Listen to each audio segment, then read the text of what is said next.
ಇಷ್ಟೇ ಅಲ್ಲ, ಶೀಘ್ರದಲ್ಲೇ ನೀರಿನ ದರ ಏರಿಕೆಗೆ ಜಲಮಂಡಳಿ ತಯಾರಿಯನ್ನ ನಡೆಸಿದೆ. ಬೆಂಗಳೂರಿಗರಿಗೆ ಹೊರೆ ಆಗಲಿದೆ BWSSB ನೀರಿನ ದರ ಏರಿಕೆ ಮಾಡುವಂತ ವಿಚಾರ. ನೀರಿನ ದರ ಪರಿಷ್ಕರಣೆಗೆ ಹಲವು ದಿನಗಳಿಂದ ಬೇಡಿಕೆಯನ್ನ ಇಡಲಾಗಿದೆ. ಇದೀಗ ಜನವರಿಯಲ್ಲೇ ನೀರಿನ ದರ ಏರಿಕೆಯ ಸುಳಿವನ್ನ ನೀಡಲಾಗಿದೆ.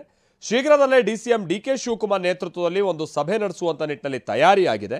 ಸಭೆ ನಂತರ ಬೆಂಗಳೂರಿನಲ್ಲಿ ನೀರಿನ ದರ ಏರಿಕೆಯ ಪ್ಲಾನ್ ಮಾಡಲಾಗುತ್ತೆ. ಸದ್ಯ ನೀರಿನ ಪೂರೈಕೆಯಲ್ಲಿ ವಿದ್ಯುತ್ ಪೂರೈಕೆಯ ಹೊರೆ ಬಹಳ ಆಗ್ತಾ ಇದೆಯಂತೆ. ವಿದ್ಯುತ್ ಬಳಕೆ ಹೆಚ್ಚಿನ ಹೊರೆ ಆಗ್ತಾ ಇದೆ ಜಲಮಂಡಳಿ. ಹೀಗಾಗಿಯೇ ನೀರಿನ ದರ ಪರಿಷ್ಕರಣೆಗೆ BWSSB ಬಹಳ ಗಂಭೀರವಾದಂಥ ಚಿಂತನೆ ನಡೆಸಿದೆ ಅನ್ನುವಂಥದ್ದು ಗೊತ್ತಾಗ್ತಾ ಇದೆ. ನಮ್ಮ ನೀರಿನ ದರ 2014ರಲ್ಲಿ ಫಿಕ್ಸ್ ಆಗಿರೋದು. ಕಳೆದ 10 ವರ್ಷಗಳಲ್ಲಿ ನಮ್ಮ ವಿದ್ಯುತ್ ಶಕ್ತಿ ದರ 3 ಬಾರಿ ಹೆಚ್ಚಾಗಿದೆ. ನಮ್ಮ ಜಲಮಂಡಳಿಗೆ ಹೆಚ್ಚು ಆರ್ಥಿಕ ಖರ್ಚಾಗ್ತಾ ಇರೋದು ಜಲಮಂಡಳಿ ವತಿಯಿಂದ ಈ ವಿದ್ಯುತ್ ಶಕ್ತಿಗೆ ಜಾಸ್ತಿ ಖರ್ಚಾಗ್ತಾ ಇದೆ. ಹಾಗಾಗಿ ವಿದ್ಯುತ್ ಶಕ್ತಿಯ ಖರ್ಚು ಜಾಸ್ತಿ ಆಗಿರೋದ್ರಿಂದ ಜಲಮಂಡಳಿಯ ಆರ್ಥಿಕದಲ್ಲಿ ಭಾಳ ನಷ್ಟ ಉಂಟಾಗ್ತಾ ಇದೆ. ಹಾಗಾಗಿ ನಾವು ಇದು ಅನಿವಾರ್ಯತೆ ಇದೆ. ಯಾಕಂದರೆ ಇವತ್ತು ನಾವು 1000 ಲೀಟ್ರ್ ನೀರನ್ನು 52 ರೂಪಾಯಿ ಖರ್ಚು ಮಾಡಿ ಬೆಂಗಳೂರಿಗೆ ತರ್ತಾಯಿದ್ದೀವಿ.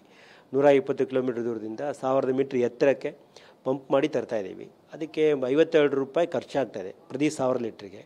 ನಾವೀಗ ಅಂದಾಜು ಸರಾಸರಿ ಈಗ ನಾವೇನು ಲೆಕ್ಕ ಮಾಡಿ ಕೊಡ್ತಾಯಿದ್ದೀವಿ, 1000 ಲೀಟ್ರಿಗೆ 22 ರೂಪಾಯಿ ನಾವು ಕೊಡ್ತಾಯಿದ್ದೀವಿ. ಸೊ ಅಂದಾಜು 30 ರೂಪಾಯಿ